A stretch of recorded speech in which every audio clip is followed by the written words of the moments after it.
Welcome back into another episode of Top Shelf presented by The Score. Today we're here to do our post-trade deadline recap video. Same crew as always, Levi, Kyle, John, Josh.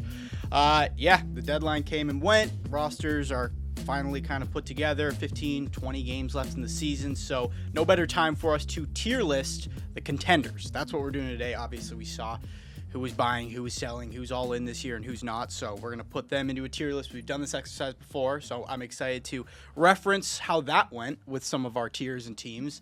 Some teams we had lower, some teams we had higher. So, it's not perfect. I'll say that. We're not perfect at this, but I give ourselves a pat on the back because a lot of these we had right on the money back in December when we did it. Before we get into that part, just quickly want to touch on some of the deals and stuff, and maybe you guys give me your biggest takeaways, your biggest loser, your biggest winner from the actual deadline. Obviously not as big of a trade deadline day as we've had in previous years, with probably the biggest name being Kadri, I guess, maybe, or just what the Flames did. There were a couple notable ones, but yeah, it was definitely, especially deadline day, was a lot slower. Yeah, not a lot of like huge needle movers, more like, plug and play guys that are going to bolster teams kind of from the bottom up. But we had the Flames dealing, like I said, both Kadri and Weegar. Kadri back to Colorado and Weegar to Utah. I had this as my second bullet point because he was like not just ours, but like everybody's guy to go. Vincent Trocheck stays put. Interesting, New York Rangers. The Blues, like there was speculation around Robert Thomas, Kyrou, Parayko, Binnington, and instead they moved their captain.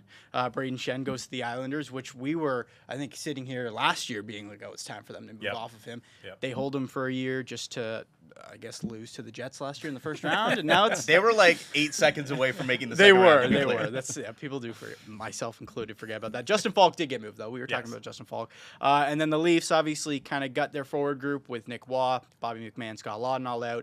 And the Sabres, man, they bring it. They had more acquisitions than this, but I just couldn't get past the Logan Stanley Luke Shen combo that they brought in. What a blue line bolster that they had. How can we make Colton Parayko in the aggregate? Yes, exactly. He didn't want to come, so we're just going to merge two guys into one. Pretty much.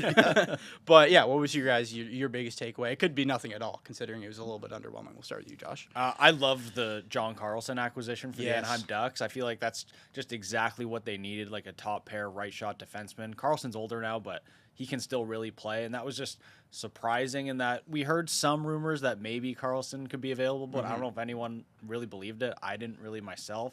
And then that trade comes down at 1 a.m. while I'm on the desk, so that was just...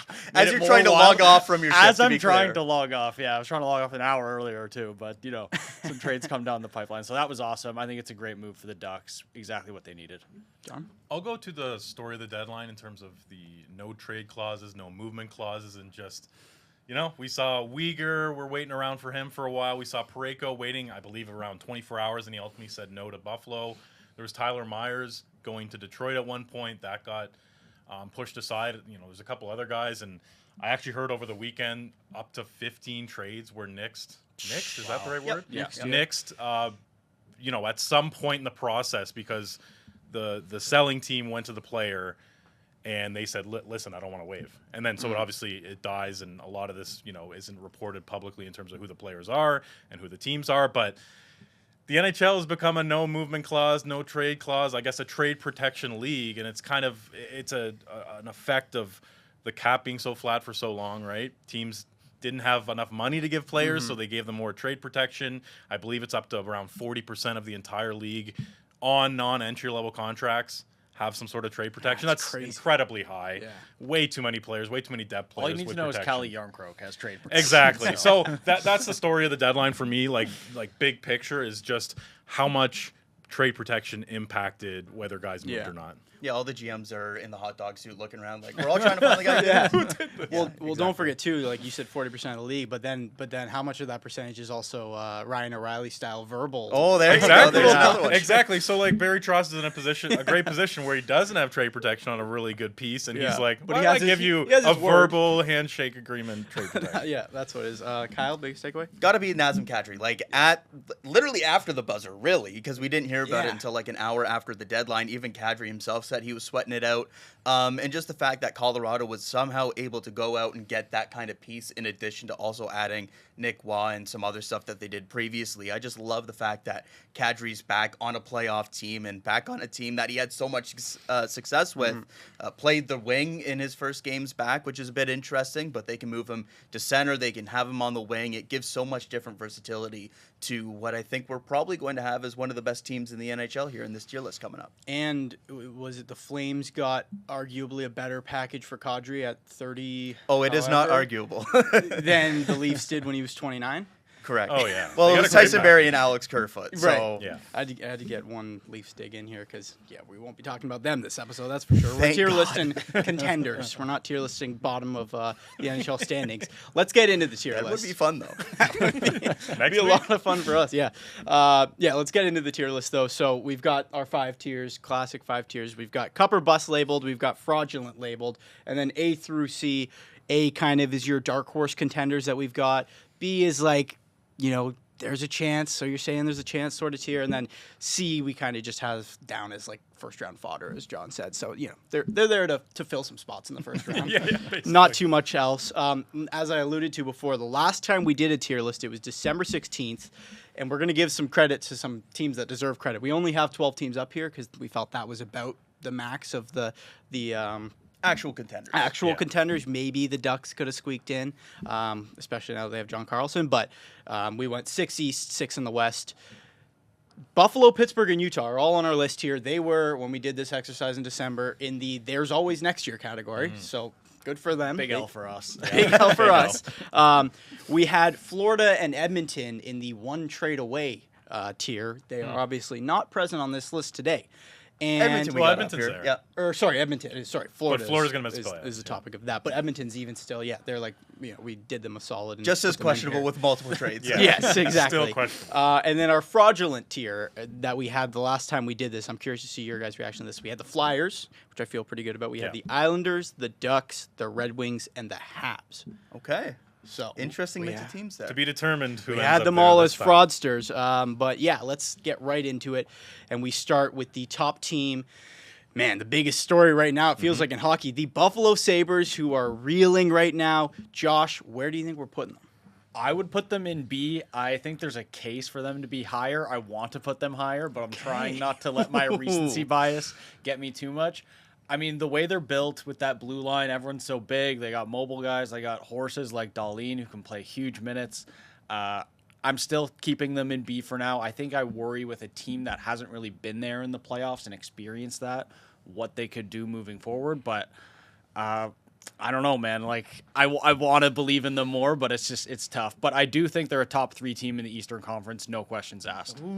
Okay. Imagine saying those words about the Sabres. I was just thinking that when you were introducing like top team, I was like, who's he talking about here? Oh yeah, the Buffalo Sabres. I'm pretty in on this team, like, not to the extent where I'm like, putting them in cup or bust, but like compared to what we expected coming into the season, the 14-year playoff drought to where they are now, and the fact that they are second in regulation wins next to Colorado, that's insane. At this point in the season, 60-plus games, I think they have Well, even just 33. compared to December. Oh, yeah. Like, since December 9th, they're by far the best team in the league. It's so funny because it was such a standard Buffalo Sabres season until like halfway Yes. through. They even a fired little their bit longer. GM. Yeah, Like, it was like, That's all oh, it took. Man, like they're going on year 15 and out of nowhere this happens. Like it's incredible. But are we comfortable? Like, so we know this, obviously I didn't tell the audience, but this is a joint effort. We're all doing this live together here. So if Josh thinks they should be in cup or bust, that doesn't mean we're going to put them in cup or bust. We're going to try and be some voices of reason here. But are we saying the B tier? So you're saying there's a chance? I would say, it's either A or B. Like, I think C would be an insult A to would what be they've been fun. doing. 100%, yeah. Fraudulent, absolutely not. So, and then cup or bust, not. So it's A or B. What do you A or think? B? Kyle? What do we think? I would go A. I think they're Yeah. a legit dark horse contender. Like you mentioned, since December, they've been statistically the best team in the NHL. I think it's fair to be concerned about some of like the lack of playoff experience or just getting there and kind of who those matchups are. But for me, the caliber of team they've been here in the regular season as of late, I think they're deserving of having that dark horse contender label. I guess we got to consider, like, they're in the Eastern Conference. The Western Conference is a little more like top heavy, where there's some serious, cup contenders. No spoiler there at all. So if we view it through the lens of the East, do you think it's fair to put them in A? Like you said, top 3 team in the East. Yeah. I'm really close. I was really torn between A or B. I ultimately Yeah. landed on B because I think if it got to a second round matchup versus Tampa, I'm taking Tampa 100 times out of 100. What about this weekend? I know there was this weekend, but I'm okay with A, but go I A. lean towards B. Let's go A. Ultimately. Buffalo Let's do it. Sabres, you heard it here first, a dark horse contender. Great for Buffalo. Yes. Great for Buffalo. Great fan base. Great fan base. Second on the list here, John, you'll spearhead this one. We have the Carolina Hurricanes. Can't wait to see where the Carolina Hurricanes go. Yeah, honestly, this is going to be a group effort because I don't quite know where to stand on this team. So Metro's best team. They didn't do anything notable at the deadline, whereas in the past, obviously, Gensel, Rantanen, and even in the summers, always bringing in the Ehlers, K. Andre Miller, like they've made some real big splashes recently. They're certainly better on paper than, say, like 2 or 3 years ago. They've slowly edged towards being, a team that can finish a little bit better, that has a little more goaltending depth. These 2 things that have really haunted them in the playoffs. But I still feel a little underwhelmed by what they're bringing to the table, considering that the Eastern Conference, I don't know if it's completely wide open because I think Tampa is like a true, powerhouse level type of team. Hey, we'll get to that. But, okay, I'll put it this way. The Metro is wide open, and they're clearly the best team there. So, the opportunity was there for them to make a splash. They are a very strategic, pragmatic organization. So they seem to be either going for the big fish, like a Robert Thomas, or doing basically nothing. Yeah. And that they chose basically nothing given the prices. So it's a little complicated for me in terms of where to put them. But I would say, A or B. I don't think they're a cup or bust for me. I guess I'm the labeled Carolina Hurricanes hater after our last tier list. Yeah. For me, the Metro thing is a good argument for why they should be higher. But then I look at what has happened in recent years, and it's been that case. They've gotten through, and then they've gotten curb stomped once they get Every time. to the conference finals. Does that mean that changes this year? What does that mean, especially if it isn't like Tampa getting to that point in the standings? For me, I think B tier. I think that they have enough pieces to where I think they're clearly the team that should get out of the Metro. I think they should get to a conference final. I wouldn't pick them in a conference final right now, given what I've seen from them in the past and the fact that you're banking on Brandon Bussey or Frederick Anderson to be able to be healthy and all those kind of things. And is Logan Stankoven still going to be the second line center or back the wing? There's too many questions for me to have them as one of those top 2 tier contenders. But I think the fact that they're one of the highest percentage Final Four teams still in the league. I think B tier is the baseline that you kind of have to go with. That's what I was going to say. It's fraudulent. There's a world where you could say fraudulent because, yes, they fizzle out every single time in the same My soul spot. is saying fraudulent. It's saying fraudulent, but it's can you really call a team fraudulent when they're getting to the Eastern Conference Right. final every time? If they're a top 4 team at the end of the season, Yes. we can't go as far as fraud. We'll say conference final frauds. Yeah, I I would would lean that- towards A, to be honest, just because that path to the conference final is so easy. But I don't have faith they're going to get done in the conference final because they did That's nothing my at the deadline. that's my That's point really there. disappointing. Where it's I think A tier you have to have some belief that they can win a conference final, and I Yeah. just haven't seen that at all from Carolina yet. I feel just the history of the organization too sort of is in the back of the mind where it's they've, in the Rod Brindamore era, they've had such a high floor, great regular season team, great underlying numbers, but then year after year they just run into a wall in terms of they need that goal, they need that save in the playoffs, and they don't get it. And then you look at their roster and you're going, okay, they've gotten marginally better in terms of those areas, but they don't have the Rantanen that they used to have, or even the Gensel, where you get excited about the possibilities. So I'm fine with B. B tier it is for Carolina Hurricanes. Next team up, the Detroit Red Wings. We had them as frauds last time. Do we have them as frauds still? I think frauds is a little harsh for the Red Wings right now, but I think they're first round fodder. I look at the potential matchups and probably going to be a Lightning or a Sabres first round, depending on how that top 3 shakes out. There could be another team that gets in that mix and shakes things up as well. But there's a case certainly for the Red Wings when you think about John Gibson and his ceiling as a goaltender, and then you think about some of the forwards that they have that can make some noise. But I look at their results, I look at some of their holes or weaknesses on this roster, and I just don't really see a path for them having a legit deep run where they go out and beat a Tampa, or I don't see them as a better team than Buffalo. And in addition to all of that, they also kind of have that inexperience that somebody like the Buffalo Sabres also has, given their lack of playoff history. So for me, I look at the Red Wings. They're top 3 in the division right now. I think there's a case for them to maybe sneak a tier higher, but honestly, for me, I think first-round fodder. I think first-round fodder is as high as I would go. I would almost even maybe lean towards Fraudulent, but I do like the Justin Falk addition a lot. I think that is exactly what they needed, someone to kind of anchor that second pair, so I'm good with them in first-round fodder. Yeah, without that addition, I think clearly a fraudulent team. Yeah. Like, there's no way you can have any kind of hope for that kind of team with, like, a second pairing of, like, Sandin, Pelican, Sherrod, or whatever they would have gone with. So I think that because they made that D addition, I feel slightly better about their chances in the playoffs, but still, I think they're a first-round exit. Let's go see. We'll go C tier. Yeah. Hey, another team that's going to be snapping a long playoff drought, right? That's true. So lots of turnover in this playoff. Shout out the Red Wings. Shout out the Sabres. We haven't seen them in quite some time. It's nice to see. A team we have seen in quite some time. They were in the finals, like, out of nowhere a couple years ago. Maybe not a couple, but Montreal Canadiens. Let's talk about the Montreal Canadiens. That was like the bubble playoffs. The bubble playoffs, weird, yeah. but they've just done the fastest turnover of all time is more what I'm getting at. Another team we had the last time we did this as frauds. We've kind of, it's weird with the Habs because they make the playoffs last year after kind of a couple years of developing this core. And all of a sudden, I feel like not just us, but everyone held them to this standard where we're like, this is a playoff team for sure, but like they're frauds. And it's like, okay, well, it's still impressive that they're, in the playoffs and we're kind of locking them in already. Where do we have the Habs? Frauds. Still.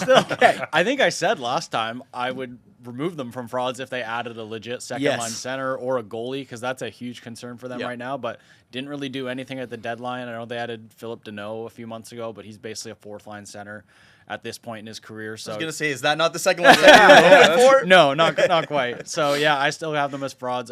Again, concerns down the middle, concerns in net, very inexperienced team. I think frauds all the way. I'm torn between C and frauds because I love the long-term trajectory of this team, and they have enough players that long-term trajectory is great. No, I know. We're talking about the here and I'm now, about John. and they have a lot of players that are clutch in the regular season in terms of Caulfield, Suzuki, etc. Demidov is such a game breaker, but to Josh's point, like the goaltending is a huge concern, and they didn't do much around the deadline, if anything. Did they do anything? No. So in terms of bolstering their attack, that just didn't happen. So I don't know. Like, I guess I'm okay with frauds. I just don't think that they're, like, as fraudulent as maybe a team that may end up there later. It's not like a fake. It's a weird kind of place to put them because we know they're going to be good for a while still. It's not like... Yeah, I guess. Yeah. If it's, though. Yeah, fraudulent for winning the cup. Yeah, okay. I'm fine with it. We'll put them there for now. I think they're a fun playoff team for 5 or 6 games. Yeah, that's pretty much the way that I have it. All right, first team in fraudulent, Montreal Canadiens. Sorry, Habs fans. Another team that I'm curious to see if they end up in fraudulent. The Pittsburgh Penguins, they just won't quit. They've been basically on fraud watch all year for us, and they just stay in a playoff spot, and they're still going. Crosby's been out. Doesn't really matter. Malkin's going to be out for, like, this Penguins team is hilarious. So where do we have the Pittsburgh Penguins? That top tier's looking lonely, John. Is it the alarm bells are going off with this team all year in terms of, like, okay, your sort of best players are old dudes in their late 30s. Yeah. You've got a bunch of reclamation projects. You've got young guys like Kindle. And, you just wonder, like, when is this all going to fall apart? But it hasn't. No. Dan Muse and Kyle Dubas have somehow strung together this, like, really plucky, team that is punching above its weight, maybe more than any other team in the league. So, considering we are 60-plus games in the season, it's hard to look at them and go, like, they've got nothing. Yeah. They've got nothing, of substance here. They certainly do. I just don't know what kind of, like, what their ceiling is in terms of a playoff series or a playoff run. I think at best they're C level, and we can have a discussion on fraud. What do you guys think? I thought you were going to say at best they're fraudulent. No. I don't want to call a Sidney Crosby team fraudulent, so I like C. I'm good with C as well because, they could win a first-round matchup for sure against the Islanders, but the Metro is so weak. Like, I don't know if that even counts as a series win, but I think C is the right spot for them. I think you can make a case for fraudulent, but again, with the experienced guys they have in that room, I'm not ready to do that. Yeah, it's tough to do that with a team that has Crosby, Malkin, Letang. Like, those guys are probably the last guys that ever label as frauds. So Pittsburgh Penguins, the first round fodder tier that we've got here, the C tier. Our last team in the Eastern Conference, save the best for last, I would assume. The Tampa Bay Lightning. Where do we have the Lightning going? The top is lonely. They're going straight to the top. Going to here. the top. I think okay. easily the team on paper in the Eastern Conference that either should or has the highest percentage to go to the Cup final. I think you look at the way that they've managed injuries all season and still have the record that they have. They've got depth on defense with a bunch of different options, even though I am concerned about what Victor Hedman is at this point with some injury concerns and some of his play recently. But I think that the combination of the forward depth they have, the elite high end they have in Nikita Kucherov, who still somehow isn't talked about enough by all of us with how insane he's been, especially recently. They have Vasilevsky in net. I think all of it in connection with like the recent lack of success that they've had in the playoffs. I think it's clearly time for them to ramp things up. No Florida this year. Like, you got to go out and capitalize on that opportunity. Clearly the biggest cup or bust team in the Eastern Conference. I totally agree, 100%.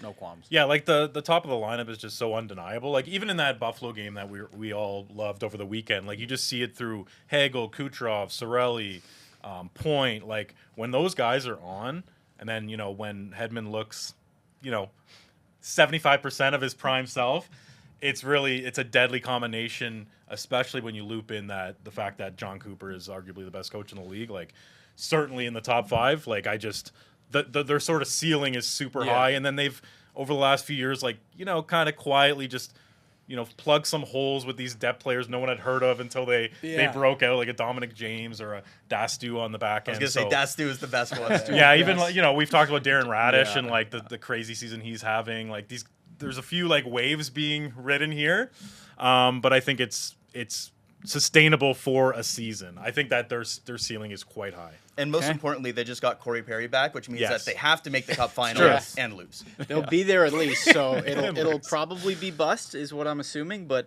they will be there. The Corey Perry part of it has got to be. Yeah, so we obviously know how that goes. It's a great bid, eh? Like, 5 of the last 6 years he's made the Cup final, lost every It's like, if you want to go and lose, you can bring me along. Like, we'll be there every time, but I don't think we're going to win. But no, all jokes aside, the Lightning, we had the last time we did this, there was only one team at the top in our league of their own tier. We did not put the Lightning in. It was the next team we're about to talk about, but obviously Colorado Avalanche. So you guys are confident in saying, like, this team from middle of December to now has taken that jump where they should be right there with the Avalanche? I think maybe the difference here is league of their own versus cup or bust for us in this conversation, right? Where I think we'll get into it here in a sec, where Colorado probably still a tier above a team like Tampa Bay, but in terms of a pure cup contenders tier, I think it's fair to put them in the same when you consider the path and all that kind of stuff. For sure. Especially, considering, like, you know, they better win the Eastern Conference Final. It's definitely that or bust for the Lightning. But feel good about that. Let's get on to the next team, Colorado Avalanche. Yeah, super easy, cup or bust. I don't think we have to get too deep into this, especially adding Nazem Kadri and Nick Waugh. Like, that center depth down the middle is just insane. So it's absurd. No doubt, cup or bust. Feel good about that? Feel good even about the their Kulak moves? and Blankenberg additions. Yeah. They're just, they made some really smart depth additions, and their goaltending is held up through 60-plus games. Like, there's no weaknesses in terms of what they look like on paper. No, they seem to kind of do the trade deadline perfectly. Nazem Kadri maybe is aside from this point, but, like, we've said it before, we're like, you don't want to shake things up too much when everything's working, and they brought in, like, the perfect guys, little plug-and-play guys kind of down in the lineup. So I'm excited to watch this team just steamroll the rest of the way. Yeah, if they don't win the Cup this year, I don't know. They'll just come back next year. But this would be the year for the Avalanche to win it if there was ever, and they have won it in recent years. Yeah, but they've struggled to get out of the first round other than when they won the Cup. So there is some pressure there. Yeah, absolutely. Okay, next up, another team that's been right there with them in their division, the Dallas Stars. Where do we want to put the Dallas Stars? Yeah, they're a tricky one in terms of, you know, I obviously like their goaltending, Jake Ottinger. I like their defense, especially when they add Tyler Myers. Would I have liked them to add a more, you know, name brand, bigger impact right-hand defenseman? Yes, but given their constraints with the cap and, you know, they didn't pay much for him and all that kind of stuff. I feel like their blue line is good when you've got, you know, Harley on one pair, Haskin on the other. And then up front, they've got a bunch of depth, and you've got a guy like Jason Robertson just going off this season. So they are, I would say, at worst, B, but probably A. I think I would put them in A. I like A as well.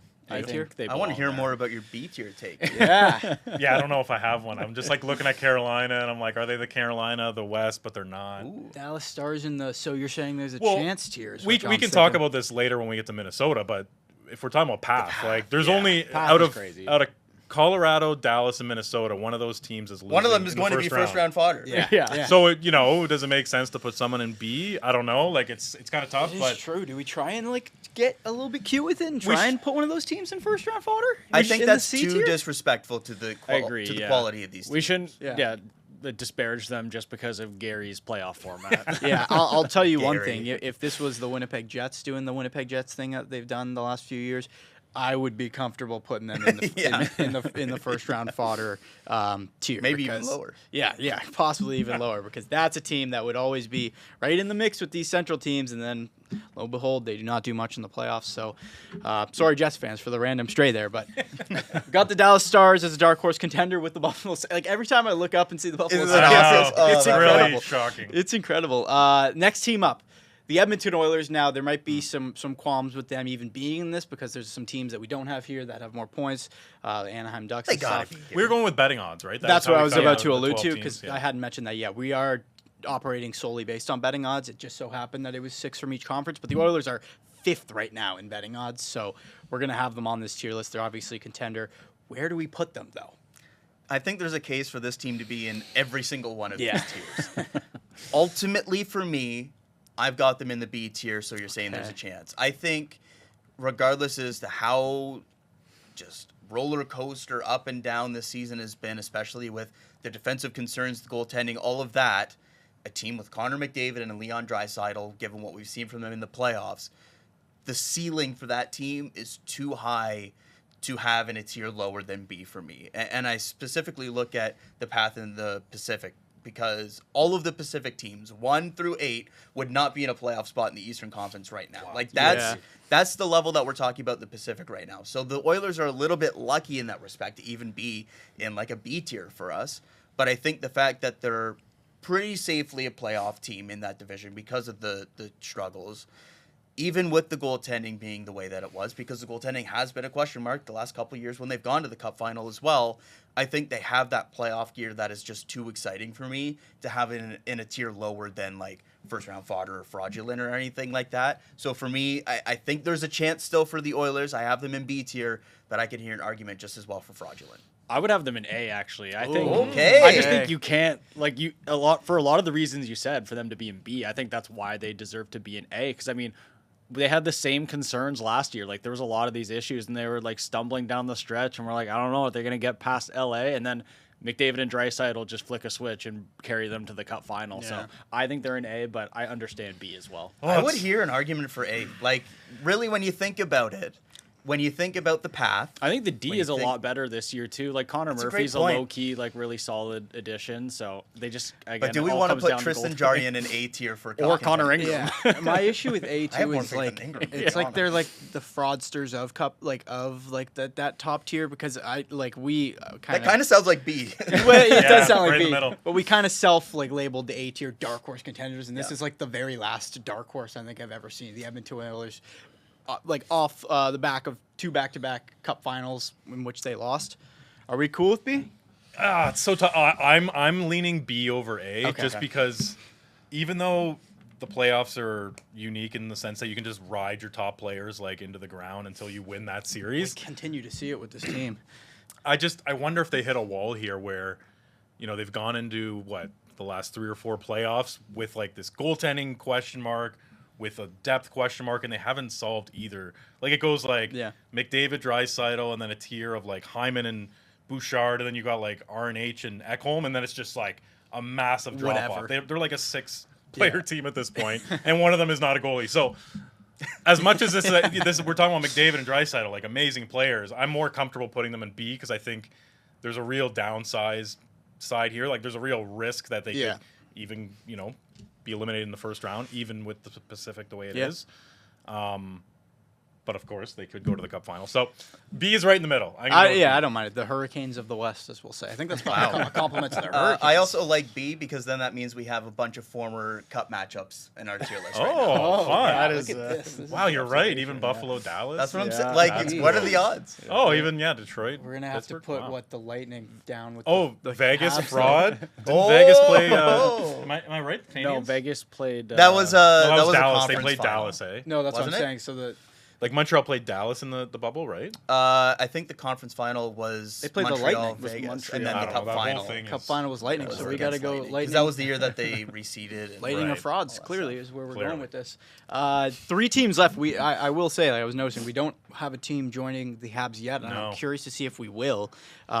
We got 3 teams left here. The first one, the Minnesota Wild. I'm assuming they will not be one of the teams joining the frauds. No, I think they're on par with the Dallas Stars, so I would put them in A because I Okay. think that first round matchup, assuming we get it, would be such a toss up. 2 like amazing teams, so I think they belong in A. But I'm curious to hear what you Dueling, guys well, think. teams 'Cause that like. I think more no matter likely than what not tier we put will Dallas in, lose. they had to be in the same one. Right, but one of these teams that's a dark horse contender will lose in the first round. Yeah. I would say I'm more confident in Minnesota at this point in terms Yeah. of like these 2 teams. If they went head to head tomorrow, I would pick. I really wish Minnesota Minnesota. just added a second line center. Like Sure. it was such a glaring don't think that's weakness, and Nick they Foligno? didn't do it. I think they'll be okay though with the how much their wingers drive play, and Quinn Hughes has been fantastic Yeah. there. They've got 2 good goaltenders. Like I don't know. I just feel like Dallas is a little like ambiguous right now, whereas I feel like I have a good handle on Minnesota. Like this is a team that has a really high top gear.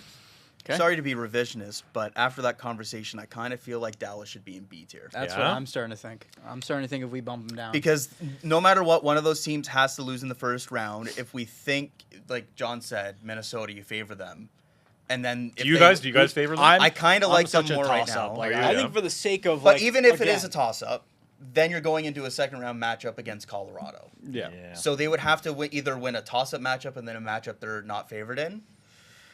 I think we should maybe demote the Dallas Stars. I'd be happy to demote the Dallas Stars. I What think do it you makes think? sense. I'm like again. I made my piece. feels but I think disrespectful, I think they should but- be in the same tier, but I'm okay with it. I mean, it just Let's revisit at the end. Yeah. Dallas will be revisited for, at the to end. have like 3 of the top 5 teams and one of them can't actually advance past the first But round. I think again, in- that's just Gary's format. It's just Yeah. unfortunate that 3 of the top 4 teams in the league are in the same division. yeah, it's true. It's true. All right, So- we'll revise once more at the very end and see. 2 teams left. First of the 2, the Utah Mammoth. I mean, talk about an exciting story. They're officially into our contenders tier list, so that's a big deal Yeah. for Utah already. But where do we have them here, John? It just seems like it's not their year in terms of making a big movement and like a deep playoff run. Habs fraudster, you're thinking? No, I don't think they're frauds. I think they're in Oh. the C tier, in my humble opinion, because I think that they have enough, weapons up front, and the Uyghur addition really solidifies their back end. And Vejmelka, I actually looked it up this morning. He has the most quality starts in the league this year, so he's Wow. certainly held his own. Nice. So I feel like there's like nothing wrong with them. I just feel like they're one of those teams where like you gotta get into the playoffs as a young team, and then kind of, what is it? Eat your. I don't know what you're going for. You gotta. I don't know. Your Whatever. vegetables? I don't know. Eat your vegetables. I don't know. No, you gotta get like battle tested. I mean, Yeah. it's Yeah, one of I those. agree with that, It's one of though, those yeah. cliches that you like wish wasn't true, but it's true. Like young teams don't just get in the playoffs and go on a deep run. They usually need to sort of meet some sort of juggernaut in the first round and go, oh, we have a lot of work to do. And they just seem like a prime candidate for that. I will, like, I'm gonna sound like it's not gonna be a true Leafs fan of me, but like I don't disagree, and I think that the Mammoth are a good team, but the fact that we're talking about they got to earn their stripes, and we still have them in their first playoff appearance here over the Montreal Canadiens, who just allegedly earned their stripes last year. Yeah, that's a fair. Someone's got to speak for the Habs fans. Well, I would actually potentially push Utah up a tier Yeah. because looks like they're going to be that first wild Pacific. card and go into the Pacific bracket. Right. True. And depending on what that matchup is, it could be against an Anaheim Ducks team that isn't even on this tier list. This It is could true. be against a Vegas team that we're about to get in a second, which could be anywhere on this tier Yes. list. It could be against the Oilers, who might allow 6 goals per playoff game.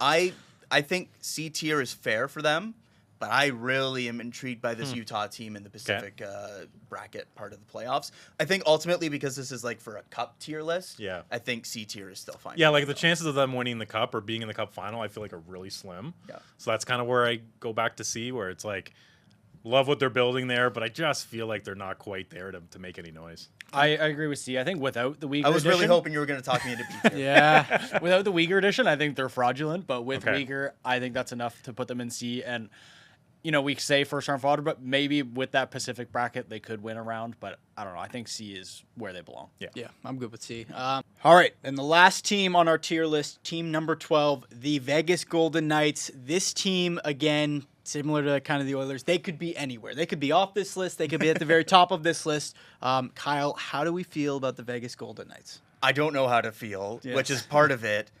But ultimately, for me, I'm going to put them in frauds. Ooh, I think this is a fraudulent Golden Knights team. Wow. Since November 21st, they have one win against a team in a playoff position. Yikes. Yeah. One. And it happened this or last week, depending on how you look at it, against the Red Wings, who we have in C tier, and it was in overtime. This is a slow team. This is a team that has dealt with injuries. This is a team that has had putrid goaltending. Like Aiden Hill's save percentage would be considered bad in 1986, which is an indictment of all indictments for goaltending. And I guess if you want to get into it, there's the whole Mitch Marner factor as well, which we don't necessarily need to. It's So put unfair. the He layer has a of fresh poor start, playoff. but I think all of it, like I said earlier in the show, like every single team in the Pacific would not be in a playoff position in the Eastern Conference. That is 1 through 8, everybody. I have too many concerns with how much the Golden Knights have struggled to win games, but also to win games in regulation. Yeah. I look at the addition of Rasmus Andersson, and that's been very shaky on the blue line. And then the question mark in goaltending. And I think about any kind of matchup, looks like in the first round would probably be against either McDavid and Draisaitl. I don't love that goaltender matchup versus those guys. And I don't love the speed and skill matchup against the Anaheim Ducks team, which we haven't even mentioned on this tier list yet. And if they go out and win the division, well, hey, guess what? You're probably going up against another young, fun, fast team in Utah. I don't love any of those matchups for Vegas. Going into the season, I had them as like one of the top-end cup contenders. But I think what we've seen this season and their struggles and everything, and like Mark Stone going into the playoffs is both hurt and probably would be playing close to like 80 games between the regular season and the Olympics and everything there. I have too many concerns for this team to see them going on a legitimate deep run when last year they got to the second round and got demolished by Edmonton. And then even in the first round had a tough test against Minnesota. I think this is a fraudulent Golden Knights team. I'm glad you went with that because I completely agree. I think, like you said, the goaltending to me, something about this team has just looked off all year. Like Rasmus Andersson hasn't fit in as well as I thought, even playing with Hanifin a lot. I don't know. And you sort of touched on it briefly with Stone, but they had a lot of Olympians. Like you think Marner, Stone, like Hanifin, Rasmus Andersson. They had 5 in the gold medal game alone. Yeah, like just that's a lot of extra wear and tear for a team that's already kind of old and creaky to begin with. So yeah, I love that term, old and creaky. What are they, 90? I think Mark Stone's getting there. but ultimately, yeah, it comes down to the goaltending. I have zero faith in. So Yes. I think they're a fraud. They have a +4 goal differential in the Pacific. I was gonna say, like yeah. that's really concerning in terms of like you're supposed to be this powerhouse and that's all you've squeezed out of this season. My only hesitation is like Bruce Cassidy is a really good coach, but like he is, but he's also a really hard coach. Yes. And after he's been there for Maybe 4 he's years, grinded them maybe down. he's grinding them down too far. So. But I don't like. It's not like I look at what he's done this year and go, he's above course, and beyond this big positive. It's more like more of a historical comment. And then obviously Jack Eichel is such an elite player, but that's it. That's all I got. Eichel's my concern. Yeah. Otherwise, like they're not giving us any reason to put them even in C. Like I think they're fraudulent. The Mitch Marner team isn't fraudulent. That's what we're all saying. It is. Maybe. I mean, like Didn't we're want to talking- say it outright. I kind of danced around it there, but it would be a little bit fitting for the Mitch Marner team to be in fraudulent. I can't disagree. I mean, we're looking at like the NHL point system has been so glaringly like kind of everyone's realizing this season especially that it's like all over the place because this is a team that's 29-35 technically. Fact check me. Do they have the same amount of wins as the Flyers? I was about to say they've got the same amount as the Kraken. They have the same amount of wins as the Flyers. They have less Like wins. that's what we're talking about. Less wins than the pretty Sharks. Less wins than the Oilers. Like all of these teams in their division have more wins than them. Yeah. And they're still just sitting there because they've got 14 overtime and shootout losses. So, Wow. yeah, I mean, never do you see a team that's second in their own division have a +4 goal differential. That being said, rarely do you see the team in first have a -10 goal differential, which is the Anaheim Ducks. But, hey, there's a reason they're not on this list. The Vegas Golden Knights, you heard it here first, are officially frauds, according to Top Shelf. Before we get out of here, any teams on this list that we want to reorganize? I know we were thinking Stars, bumping them down. Is there anyone that you guys think belongs elsewhere, or is this is what we're riding into the playoffs with? This is our 12-team contender tier list. I'm still liking Stars in B right now. What do you guys think? Stars in B feels right to me, but then again, it isolates again the Sabres in A tier. I mean, I'm saying the same things again, but Stars and Wild to me got to be in the same tier. Still think Oilers should be in A, but I am fine with the way it is. It's very aesthetically pleasing, which helps. But first round matchup, Minnesota Dallas. Who are you taking today? So tough. I think I would lean Dallas, but I don't feel great about it. We could just decide based on that. That's what I'm I'd go thinking. Wild. I'd go Wild. I would go Wild. Okay. I think we should bump them down. Dallas Stars into the B. Anyone else do you think that should join the Fraudsters there at the bottom? We The feel Toronto good about Maple it. Leafs. Do they count as fraudulent still? I like where we're at, Yeah. to be honest. Like for teams like Detroit and Pittsburgh that people might look at and be like, how are they a tier ahead of like Montreal and Vegas? I think you look at Detroit, I think they're first round fodder, like by the pure definition of it. Yes. Like I don't think they're fraudulent in that regard. Like we kind of know what they are. And for Pittsburgh, like they have a better chance, in my opinion, of getting to the second round just because of the path than both the teams beneath them in the tier list here. We've really set up a path here where the Oilers end up playing Colorado, and who knows, like 7-game series, they could end up in the Cup final for the third year in a row. Like as much as we were, really going. That's at why it there's on- a chance. Yeah, that's why Edmonton. What you're saying. We didn't really know what to do with. So I think B is actually very appropriate. I do for think them. our B tier, it's like a better chance than Lloyd Christmas had with Mary Swanson, but like, I think that's fair. but yeah, they definitely all have some issues. Yeah, I feel good about this. Like you said, it is aesthetic. We've got some teams, the conferences are kind of properly segregated. So very nicely done. It's always fun to do the tier lists, and I can't wait till we look back at this one the same way that we look back at the last one. Yeah, I was going to say I can't wait for the Habs Golden Knights Stanley Cup. Right. Yeah. Seriously. Book it. So it'll be perfect. A little bit more of a chink in the armor for the top shelf crew here. So, this is a ton of fun, and we're gearing up for this home stretch now. Once the trade deadline comes and goes, like that's when it's really time to lock in. So I'm fired up. It seems to be, aside from maybe those top two, about as wide open as it gets with some of these new teams coming up the ranks here. So yeah, it should make for yet another awesome playoff stretch that we've got here. We'll be covering it the whole time here on Top Shelf. So for everyone who's always a part of helping out, thank you so much for you watching. Don't forget to like and subscribe. We will see you guys next week.